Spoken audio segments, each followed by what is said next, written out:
এই যে ধরেন একই মাছ একই সবজি একটু যদি ডিফারেন্ট ভাবে আপনি কাটিং করেন বা একটু অন্যরকম ভাবে রান্না করার চেষ্টা করেন তাহলে দেখবেন স্বাদটা কত বেশি ভালো আসে আর একদম ইউনিক কিছু মনে হয়। আসসালামু আলাইকুম, কেমন আছেন সবাই? তো সকাল সকাল শুরু হয়ে গেছিল রান্না বান্না। তো আজ ভেবেছিলাম পাতলা নরম খিচুড়ি করব, সঙ্গে ছিল ডিম। আর এইদিকে রান্নাটা বসিয়ে দিয়ে আমার সকালটা কিন্তু শুরু হয় চিয়া সিড ভিজানো 1 গ্লাস লেবুর পানি দিয়ে। তো এই পানিটা কিন্তু উষ্ণ গরম থাকে আর এইদিকে রান্না বান্না শেষ। দেখতে পাচ্ছেন খিচুড়িটা কতটা পাতলা এবং নরম হয়েছে আর ইচ্ছা করে এমন রান্না করেছি। খাওয়া দাওয়ার আগেই ওইদিকে আমার সোফাটা পরিষ্কার করতে হবে, তো সেটা আমি কভারগুলো খুলে টুলে একটু গোছগাছ করে দিয়ে এসেছিলাম। ঘরটার গুছিয়ে রেখে চলে আসলাম আবার রান্নাঘরে। এই দেখেন আমি উস্তা আলু আর চিংড়ি মাছ দিয়ে আজকে ভাজি করব। ভাজিটা করব ঠিক আছে, কিন্তু ভাবলাম আজকে একটু অন্যরকম করে ভাজি করলে কেমন হয়। তো কাটিং থেকে শুরু করে রান্নার ধরন সবকিছুই আজকে আমি একটু আলাদা কিছু করার চেষ্টা করেছিলাম এবং মাশাল্লাহ এই ক্ষেত্রে আমি সম্পূর্ণ সফল, কারণ এই ভাজিটা আমার জামাইয়ের কাছে অনেক বেশি পছন্দ হয়েছিল।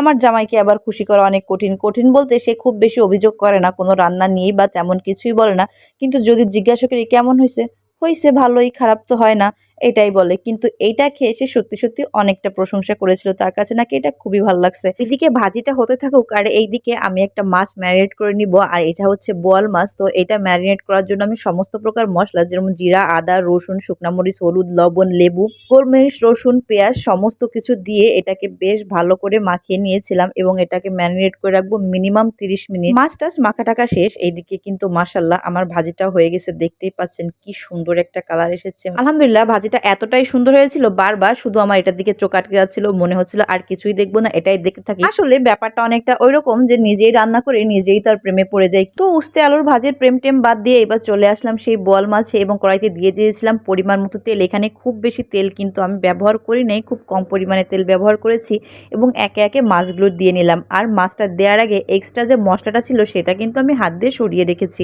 আর তারপরে মাছগুলোকে খুব লো আঁচে বেশ সময় নিয়ে ভেজে নিব। এই ক্ষেত্রে কিন্তু মোটেও তাড়াহুড়া করা যাবে না, কারণ তাড়াহুড়া করলে কিন্তু নিচ থেকে মশলাটা পুড়ে যাবে, মাছটাও ভালো সেদ্ধ হবে না। আর সেদ্ধ হয়ে গেলেও মশলাটা পোড়ার জন্য খেতে অতটা ভালো লাগবে না। আর এই কারণেই চুলার আঁচটা কিন্তু একদম কমিয়ে দিবেন। তো মাছগুলা বেশ সময় নিয়ে ভাজার পর আমি এবার কড়াইতে দিয়ে দিলাম একটুখানি তেল আর দিয়ে দিলাম কাঁচামরিচ ও পেঁয়াজ। কাঁচামরিচ ও পেঁয়াজটা হালকা একটু ভেজে নিয়ে তারপরে যে এক্সট্রা মশলাটা ছিল মাছের গায়ে সেটা দিয়ে 2-1 মিনিট ভেজে এটাকে তুলে নিলাম মাছের সঙ্গে খাওয়ার জন্য। আপনাদের কাছে অনুরোধ থাকবে আজকে যে দুটি রেসিপি আমি শেয়ার করলাম অবশ্যই একবারের জন্য হলেও বাসায় এগুলো ট্রাই করবেন।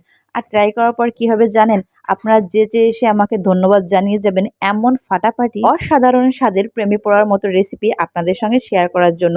তো যাই হোক, রান্নাবান্না শেষ করে এই যে জামাইয়ের জন্য যথারীতি আমি থালি সাজাতে বসে গিয়েছিলাম এবং সবশেষে কি থাকছে সেটা তো আপনারা জানেনই।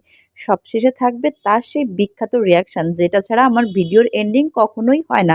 সাধারণত হয় না, কিছু কিছু ভিডিওতে হয়। তো এই যে দিয়ে দিলাম আমার জানে মনের হাতে, আর এইবার দেখেন সে কি করে। আলহামদুলিল্লাহ তার সেই ফাটাফাটি রিয়াকশন।